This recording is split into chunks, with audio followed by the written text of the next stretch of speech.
உரைக்குள்ள போகிறதுக்கு முன்னாடி 2 கேள்வி. இது கார்த்திகை மாதம். ஏன் இந்த மாதம் 30 நாளும் நம்ம வீட்டு வாசலில் விளக்கு ஏற்றி வைக்கிறோம்? இது கேள்வி 1. 2வது கேள்வி, ஏன் எல்லா ஊர் பழைய பஸ் ஸ்டாண்டுலேயும் எப்போ பார்த்தாலும் 4 மாடு படுத்துருக்குது? நம்ம எவ்வளோ விரட்டி விட்டாலும் திரும்ப திரும்ப பழைய பஸ் ஸ்டாண்ட்லேயே 4 மாடு படுக்கும். இது 2வது கேள்வி. இந்த 2 கேள்விக்கும் நான் பேச இருக்கிற பண்பாட்டு அறிவுங்கிற உரைக்கும் தொடர்பு இருக்குது. பண்பாடுனா என்ன சார்? மேலோட்டமாக சொல்லுவோம் நாகரிகம் அப்படிம்போம். நாகரிகம்னா என்ன சார்? நாகரிகம்னா நல்லா நீட்டாக ட்ரெஸ் பண்ணி நல்லா இருக்கிறது அப்படின்னு சொல்லுவோம். நாகரிகமும் பண்பாடும் வேறு வேற அப்படின்னா வேறு வேறையானவை, 2க்கும் தொடர்பு இருக்கிறது. சுருக்கமாக சொன்னால், இப்போ உங்கள்கிட்ட 20,000 மதிப்புள்ள செல் இருக்குது, என்கிட்ட 30,000 மதிப்புள்ள செல் இருக்குது. அந்த 20,000 மதிப்புள்ள செல்லை விட என்னிடம் இருக்கிற செல் அதிநவீன தொழில்நுட்ப வசதி கொண்டது. அப்போ உங்களை விட நான் நாகரிகமானவன். ஆனால் இந்த அதிநவீன தொழில் வசதி கொண்ட இந்த செல்லை வச்சு நான் எதுக்கு செய்கிறேங்கிறது என்னோட பண்பாடு. இதை கல்விக்கு பயன்படுத்துகிறேன்னா தவறாக பயன்படுத்தினா என்பது பண்பாடு. அப்போ அதிநவீனமான கருவி கையில் இருந்தால் நாகரிகம், அதை எதுக்கு பயன்படுத்துகிறோம் என்பது பண்பாடு. பண்பாடு உலகம் முழுக்க பல்வகையாக இருக்குது. இனக்குழு பண்பாடு இருக்கிறது, வட்டாரத்துக்கு வட்டாரம் பண்பாடு மேம்படும், ஊருக்கு ஊர் பண்பாடு இருக்கும், ஒவ்வொரு ஜாதிக்கு ஜாதி பண்பாடு இருக்கும், ஒவ்வொரு வீட்டுக்கு வீடு பண்பாடு இருக்கும். அப்போ பண்பாடு பல வகையாக இருக்கும். இதில் நம்ம தமிழர்களுக்கே உரித்தான பண்பாடு குறித்து ஒரு சில கருத்து. நான் முதல்ல சொன்னோம் இல்லையா, இந்த 30 மாதமும் இந்த கார்த்திகை மாதம் 30 நாளும் ஏன் விளக்கு பொருத்தி வைக்கும்? விளக்கு பொருத்தி வைத்தல் என்பது நம்ம பண்பாட்டு கூறில் ஒன்று. எதுக்கு பொருத்தி வைக்கிறோம்? கார்த்திகை மாதம் என்பது தமிழகத்திற்கு மழையை வழி அனுப்புகிற மாதம் சார். இந்த மாதத்தில் பூச்சிகளோட இனப்பெருக்கம் அதிகமாக இருக்கும். இன்றைக்கி நம்ம நிறையா தொழிற்சாலைகள் பெருகிருச்சு. ஆனால் முந்தி பழைய காலத்தில் எல்லாருமே விவசாய குடும்பம், எல்லாருமே விவசாய கூலிகள், முழுக்க முழுக்க வேளாண்மை தான் தொழில். பூச்சிகளோட எண்ணிக்கை அதிகரித்தா பயிர்கள் பாதிக்கப்படும். அப்போ பூச்சிகள் பெருகிறப்பையே அதை கட்டுப்படுத்தணும். இன்றைக்கி மாதிரி ரசாயன கொல்லி கெமிக்கல் உரங்கள் அப்போ கிடையாது. அப்போ நம்ம ஆள் என்ன பண்ணியிருக்கான், ஒரு இயற்கையை வச்சு இன்னொரு இயற்கையை கட்டுப்படுத்துகிறான். கார்த்திகை மாதம் 30 நாளும் நீங்கள் விளக்கு பொருத்தி வச்சிங்கன்னா புதுசாக பிறக்கிற விட்டில் பூச்சியெல்லாம் அதில் விழுந்து மடிஞ்சு போயிடும். அப்போ பூச்சிகளோட எண்ணிக்கை தானாக குறையும், வேளாண்மை பாதிக்கப்படும். அதற்காகத்தான் கார்த்திகை மாதம் 30 நாளும் நம்மால் விளக்கு பொருத்தி வச்சிருக்கிறான். இது நம்ம பண்பாட்டு கூறு. அப்போ ஏன்னு தெரியாமலே நம்ம ஒரு பண்பாடை பின்பற்றிக்கிட்டு வரோம். இது ஒரு பண்பாட்டு கூறு. நீங்கள் கிராமத்தில் இருக்க பெரியவங்கள்ட்ட கேட்டால் சொல்லுவாங்க, இப்போ சில பெரியவங்களுக்கு தெரியும். இதே கார்த்திகை மாதத்தில் வீட்டு வாசலில் மட்டும் இல்லை சார், குப்பை கிடங்குக்கு நம்ம பூஜை பண்ணுவோம். இங்கே இருக்க பெரியாளுக்கு தெரியும், குப்பநாச்சியார் பூஜைன்னு சொல்லுவாங்க. எதுக்கு சார் குப்பை கிடங்குக்கு எதுக்கு தீபாரணை காட்டணும்? தீபாரணை என்பது சாமிக்கு மட்டும்தானே காட்டணும், ஏன் குப்பைக்கு காட்டணும்? அது நம்ம பண்பாட்டு கூறில் ஒன்று. இன்றைக்கி நம்ம வீட்டில் வர குப்பைகளெல்லாம் கேரி பேக்கில் போட்டு கெட்டி தூய்மை பணியாளர்கிட்ட கொடுத்து விட்டுறோம். உங்கள் சின்ன வயசுக்கு போய் பாருங்கள், எல்லா தெருவுலையும் ஏதாவது பெரிய கிடங்கு இருக்கும். அதுக்கு பேர் உரக்கிடங்குன்னு பேர். அந்த கிடங்குல தான் அந்தந்த தெருவில் சேர்ந்த வீடுகளில் சேர்ந்த குப்பையை போடுவோம். அன்னைக்கு மக்காத குப்பை கிடையாது, நெகிழி கிடையாது, எல்லாமே மக்குற குப்பை தான். காய்கறி, சாம்பல், வைக்கல், மாட்டுச்சாணம், இப்படி எல்லா குப்பையும் அந்த குப்பை குழிகளை நம்ம போடுவோம் சார். அது மெல்ல போட்டு பெரும்பாலும் அது யார் மாடு வச்சுருக்கிறாங்களோ அவங்க வீட்டுக்கு முன்னாடியோ பின்னாடியோ இருக்கும். கொஞ்சம் கொஞ்சமாக குப்பை சேர்ந்து அது சின்ன குன்று மாதிரி வளர்ந்துடும். அந்த குன்றுக்கு பேர் மூத்த தேவி. அந்த குன்றுக்கு பேர் மூத்த தேவி. மூத்த தேவி என்பது நம் தமிழர்களின் தொல் தெய்வம், மூத்த தெய்வம். இப்போ விவசாய காலத்தில் அங்கே விவசாய வயக்காட்டில் பயிர்களை நட்ட பிறகு அதுக்கு உரம் வேணும் இல்லையா, அந்த உரத்துக்கு இந்த குப்பையை அள்ளிட்டு போவாங்க. யாரை? இந்த மூத்த தேவியை கூப்பிட்டு போவாங்க. இந்த மூத்த தேவி வயக்காட்டுக்கு போனால் தான் வயக்காட்டில் இருந்து தானியங்கிற சின்ன தேவி வீட்டுக்கு வருவாங்க.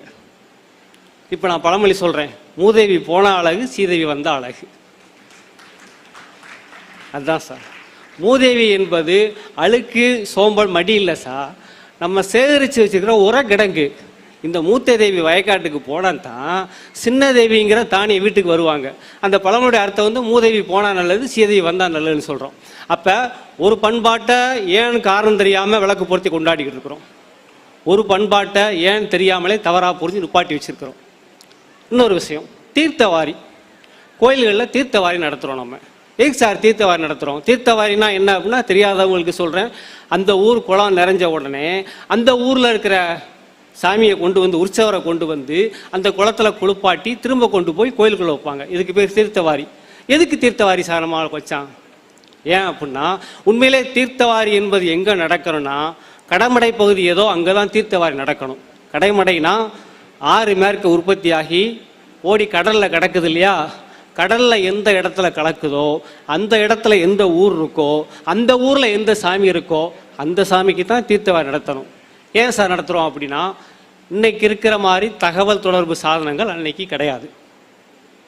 அப்போ செய்தி போகணும். என்ன செய்தி போகணும்? மேம்படக்காரனுக்கெல்லாம் செய்தி போகணும். என்ன செய்தி போகணும்? எங்கள் ஊரு குளம் நிறைஞ்சிருச்சு, நீங்கள் உங்கள் ஊரில் கம்மாயை அடைச்சிடலான்னு செய்தி போகணும் அவனுக்கு. அந்த செய்தி போகிறதுக்கு தீர்த்தவாரி திருவிழா. அந்த ஊரில் தீர்த்தவாரி நடக்குன்னா அந்த ஊருக்கு தண்ணி போயிடுச்சு, நம்ம ஊர் கம்மா மடையை அடைச்சிக்க கூடாதுன்னு அர்த்தம். தமிழர்கள் கண்டுபிடிச்ச மரபு இது.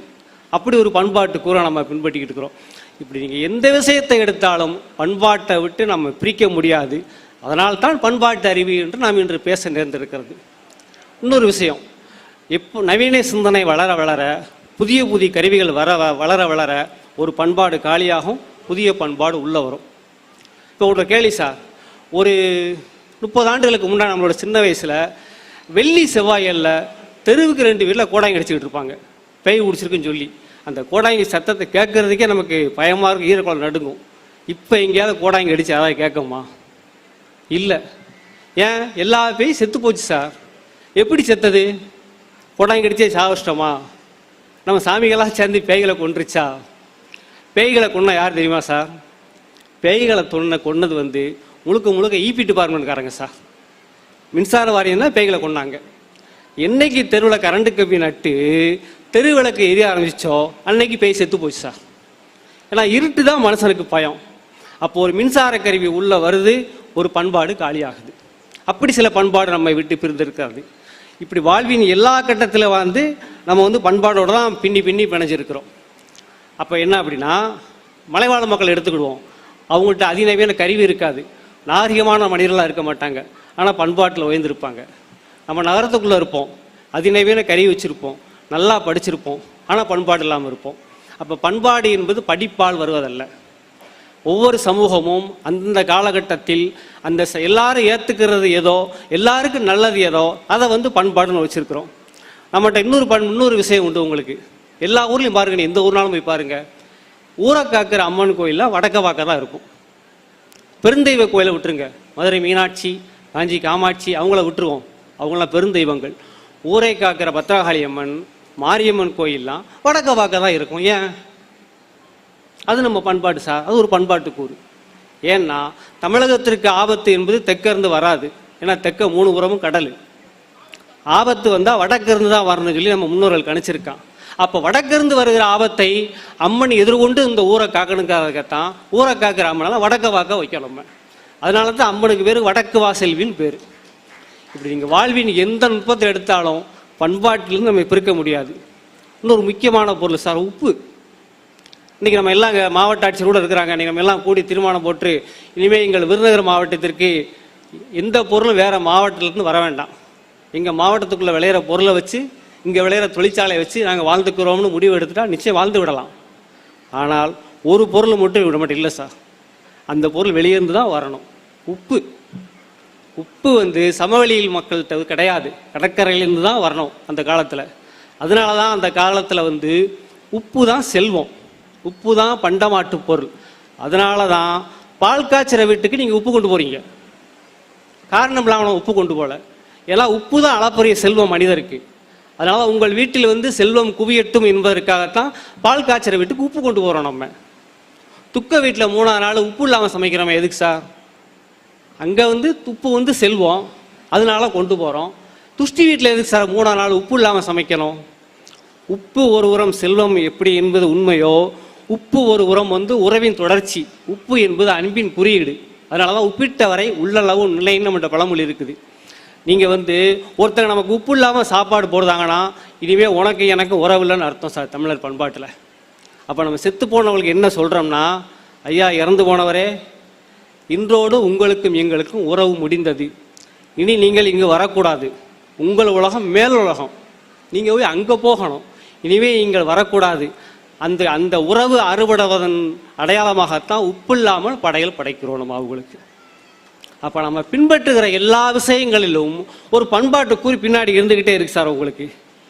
நீங்கள் சின்ன பிள்ளை விளையாட்டு எடுத்துக்கோங்க, பண்பாட்டு கூறு இல்லையா? நம்ம இப்போ குழந்தைங்க விளையாடலை, நம்ம வந்து ஓடி பிடிச்சி விளையாடுவோம். ஓடி பிடிச்சி விளையாடுறப்ப ஒருத்தன் ஓடிக்கிட்டே இருப்பான், பின்னாடி ஒருத்தன் துரத்திக்கிட்டே வருவான். முன்னாடி ஓடுறவனால ஓட முடியலன்னு வச்சுக்கோங்க, படக்க நின்றுட்டு நான் துவாச்சிப்பா அப்படிம்போம், நான் துவாச்சி கேட்டுக்கிறேன் அப்படிம்போம். துவாச்சின்னா நீ தொட வராத, நான் கொஞ்சம் நேரம் உட்காந்துக்கிறேன்னு அர்த்தம். அவனும் இவனை விட்டுட்டு மற்றவனை தொட ஓடுவான், அதுக்கு பேர் துவாச்சி கேட்குறதுன்னு அர்த்தம். உங்களுக்கு இந்த துவாச்சி எங்கேருந்து வந்தது? இஸ்லாமியர் பண்பாட்டில் துவா செய்தல் என்றால் உனக்காக நான் இறைவனை வேண்டிக் கொள்கிறேன் என்று அர்த்தம். அதை கொண்டு வந்து நம்மால் விளையாட்டில் வச்சுருக்கான் சார். என்னை விரட்டி கொண்டு வருபவனே, நான் சோர்வடைஞ்சிட்டேன், டயர்டாயிட்டேன், என்னால் இதுக்கு மேலே ஓட முடியாது, கொஞ்ச நேரம் எனக்கு ஓய்வு கொடு, உனக்காக நான் இறைவனிடம் துவா செய்து கொள்கிறேன் என்பதுதான் துவாச்சி கேட்கறது. பூப்பறிக்க வருகிறோம் விளையாட்டு சார். அந்த பக்கம் 4 பசங்க இருப்பாங்க, இந்த பக்கம் 4 பெண் குழந்தைங்க இருப்பாங்க. பூப்பறிக்க வருகிறோம் பூப்பறிக்க வருகிறோம்னு சொல்லி அவங்க ஒரு பாட்டு பாடிட்டு வருவாங்க. இங்கிட்ட இருந்து அடுத்த டீம் வந்து யாரை விட்டு பறிப்பீர்கள் யாரை விட்டு பறிப்பீர்கள் கேட்பாங்க. அவங்க ஒரு பேரை சொல்லி குமாரை விட்டு பறிக்கிறோம் குமாரை விட்டு பறிக்கிறோம்பாங்க. இப்படியே ஒரு 10 கேள்வி. நம்ம விளையாட்டில் பாட்டு வச்சுருக்காங்க சார். அது ஒரு பண்பாட்டுக்கு ஒரு என்ன விஷயம்னா, அடுத்தவருக்கு சொந்தமான பொருளை அவர்கள் அனுமதி இல்லாமல் எடுத்துக்கொள்ளக்கூடாதுன்னு சொல்லி சின்ன பிள்ளை மனசில் பதிய வைக்கிறதுக்கு பாட்டு சார். உங்களுக்கு கல்லா மண்ணான்னு ஒரு விளையாட்டு சார். உங்களுக்கு நான் சொல்கிறதெல்லாம் பெரியவங்களுக்கு நினைவு இருக்கும். கல்லா மண்ணான்னு விளையாட்டு. உங்களுக்கு கல் கேட்டவன் கல்லில் நிற்பான், மண் கேட்டவன் மண்ணில் நிற்பான். இந்த கல் கட்டவன் கீழே நின்றுட்டு யாராவது கல்லில் ஏறுதாங்களான்னு பார்த்துக்கிட்டு இருப்பான். அப்போ மாறி நின்று சொல்லுவான், கல் கட்டவன் மண்ணில் வந்து நின்றுட்டு சொல்லுவான், ஓ மண்ணுக்கு வந்தாச்சு உலக்கரிசியை தின்னாச்சின்னு சொல்லி மண்ணுக்காரனை பார்த்து பாட்டு படிப்பான் கல் கட்டவன். அப்போ அவன் ஓடியாந்து தொட வர்றப்ப அந்த பக்கம் இன்னொருத்தன் மண்ணில் நின்றுட்டு அவனும் அந்த பாட்டை படிப்பான், ஓ மண்ணுக்கு வந்தாச்சு உலக்கரிசியை தின்னாச்சின்னு சொல்லி. இவன் திகப்பான், அங்கிட்டு போய் அவனை தொடுததா இங்கிட்டு போய் இவனை தொடுதான்னு சொல்லி. இது விளையாட்டு. அந்த பாட்டு பார்த்தீங்களா, ஓமண்ணுக்கு வந்தாச்சு உலக்கரிசியை தின்னாச்சு. நீங்கள் 5-6 அரிசியை வாயில் ஓட்டு திங்கன்னா 10 நிமிஷம் ஆகும். அது ஊறி நமனவத்து போய் திங்க 10 நிமிஷம் ஆகும். அப்போ உலக்கரிசியை திங்க எவ்வளோ நேரம் ஆகும்?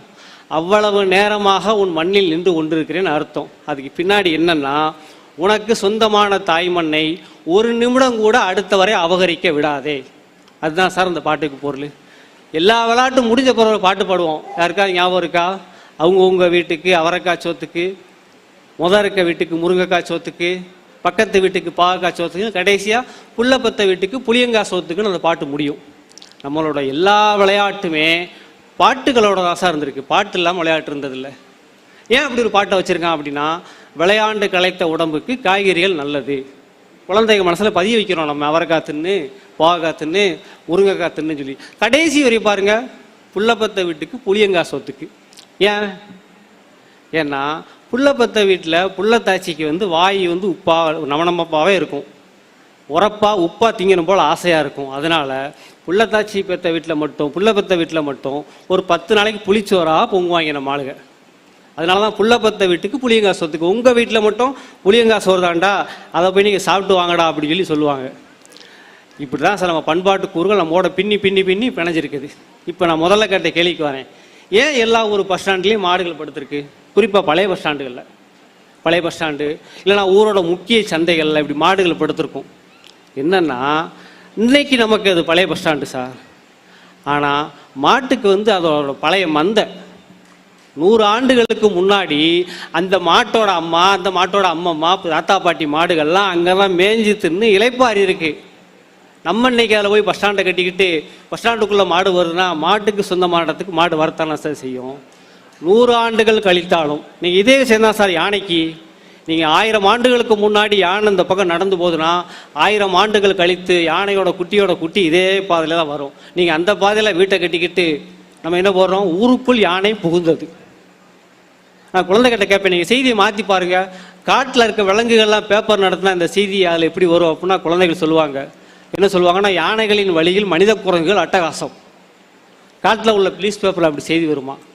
அப்போ மாடு ஏன் திரும்ப திரும்ப வந்து பழைய பஸ் ஸ்டாண்டில் படுக்குன்னா, மாட்டோட உள் மனசில் இது நம்ம இடம், நம்ம தாத்தா மாடுங்கனை படுத்திருந்தது, நம்ம அம்மா மாடு இங்கே தான் மேய்ஞ்சது, இந்த குளத்துலாம் தண்ணி குடித்தது, இன்றைக்கி இங்கே இதை பஸ் ஸ்டாண்ட் ஆக்கிட்டாங்கன்னு சொல்லி மரபு வழியாக அந்த உணர்வு கடத்தப்பட்டு கொண்டே வருகிறது.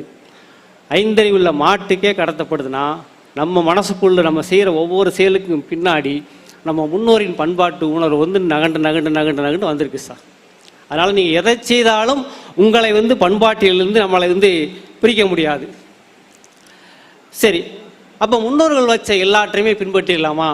அதான் நல்ல பண்பாடே, பின்பற்றிடலாமான்னா இந்த இடத்துல தான் பண்பாட்டு அறிவு அப்படிங்கிற ரெண்டாவது கேள்விக்கு வர்றேன். உங்களுக்கு எல்லா பண்பாடும் நல்ல பண்பாடு அல்ல. 20 ஆண்டுகளுக்கு முன்னாடி நம்ம முன்னோர்கள் முடிவு பண்ணி இது ஒரு பண்பாடுன்னு வச்சிருக்கிறான், இன்னைக்கு அதை கொண்டாடுவோம்னா கொண்டாடக்கூடாது. இன்றைய காலத்திற்கு அந்த பண்பாடு பொருந்தி வருகிறதா?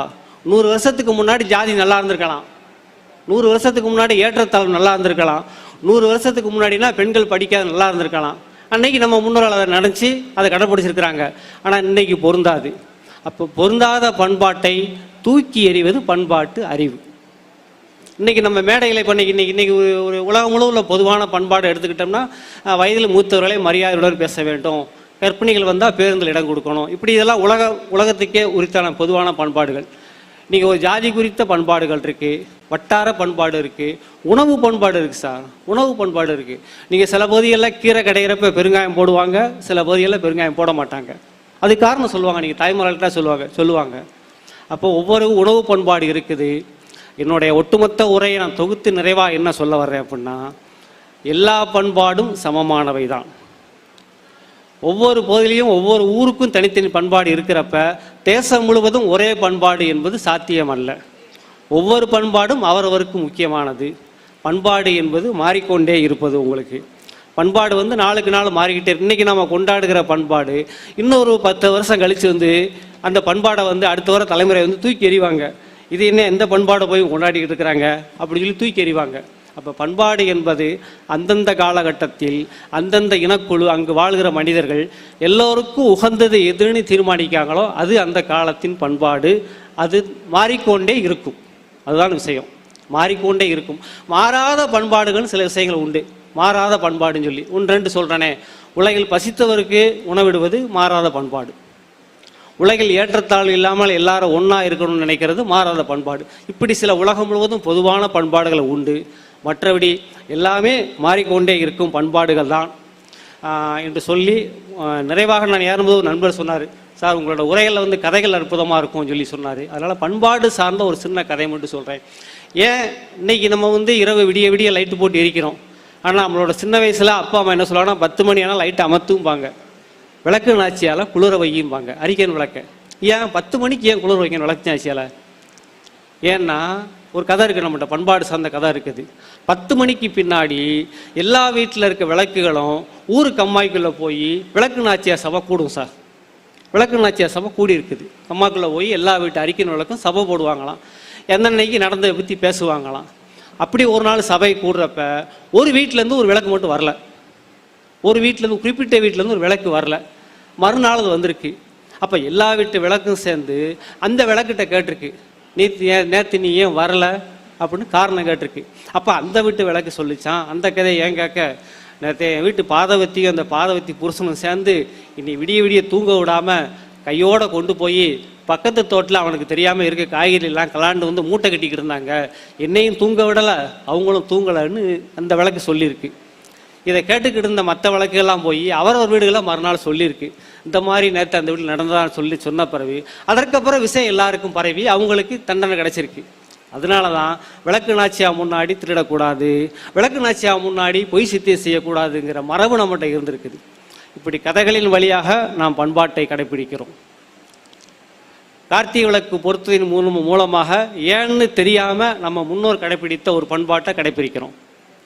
மூதேவி போனால் நல்லது, சீதேவி வந்தால் நல்லதுன்னு சொல்லி ஒரு பண்பாட்டை நாம் முன்னோர் கடைபிடித்த ஒரு பண்பாட்டை எதிர்மறையாக புரிந்து தனியாக நிறுத்தி வைத்திருக்கிறோம். ஒரு புதிய கருவி, நான் சொன்ன மாதிரி மின்சார உள்ள பேயை காலி பண்ணியிருக்கு. இப்படி புதிய கருவிகள் வர வர, புதிய சிந்தனைகள் வர வர பண்பாடு என்பது மாறிக்கொண்டே இருக்கும். எது சிறந்தது பண்பாடு, எது மனிதனுக்கு உகந்தது என்பதை நமக்கு புத்தகங்கள் கற்றுத்தரும். பண்பாட்டை குறித்து நாம் நிறைய தெரிந்து கொள்ள வேண்டுமானால் தோ பரமசிவன், சிவசுப்பிரமணியன், வானமாமலை, தனஞ்சயன், ராமச்சந்திரன் உள்ளிட்ட பேராசிரியர்கள் எழுதிய பண்பாடு சார்ந்த புத்தகங்கள் நிறைய நம்ம உள்ளே இருக்குது சார். அவற்றை தேடி படிப்பதன் வழியாக நம்ம ஒன்று செய்கிறோம்ல, அதை ஏன் செய்கிறோன்னு சொல்லி அதுக்கு காரணம் இருக்குது. அப்படி தேடி கண்டடைய வேண்டும். அப்படி தேடி கண்டடைவதற்கு வாசிப்பு துணையாக நிற்கும். அந்த வாசிப்பிற்கு இந்த புத்தக கண்காட்சி உங்களை வழிகாட்டட்டும் என்று கூறி நன்றி கூறி அமர்கிறேன். நன்றி, வணக்கம்.